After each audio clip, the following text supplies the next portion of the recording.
Okay, so good morning mga boss, amo. Ngayong araw ay magpapakain tayo ng mga tuta, yung kangal, yung super fecundation na alabay at kanggay, okay?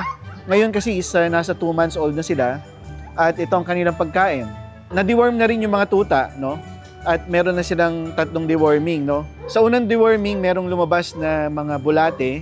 Sa pangalawang deworming, wala. Sa pangatlong deworming ay meron. So ano sinasabi nun? Ganon kahalaga ang deworming sa mga aso. Kasi mahina pa yung yung gut niya mga yan. Kaya magkakaroon sila ng bulate. So hindi ibig sabihin na raw food ay kailangan i-deworm lagi.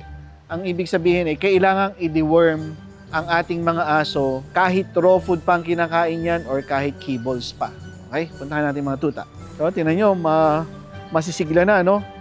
Parang na talaga sila, oh. Atat na sa pagkain. Ito na ang inyong foods. Ayan. Okay, so magagana silang kumain. Ayan, oh. Itong pinakamagana, oh. Ang lakas kumain ito, oh. Itong kangal, medyo payat kasi dito nakadede si nanay, eh. Pero malakas din kumain. Itong isang to, aba, parang kulang na ang pagkain sa kanila. Ngayon kasi mga boss, 900 grams sa umaga, then 900 grams sa hapon. Kung titignan mo naman yung katawan, okay pa naman, no? Medyo maliit yung katawan ng kangal. Yung kanggay na to, tsaka tong alabay na to, okay ang katawan. Ito lang medyo maliit. Yun ang kagandahan pag nagde-deworm mga boss, no? Kasi gumagana silang kumain.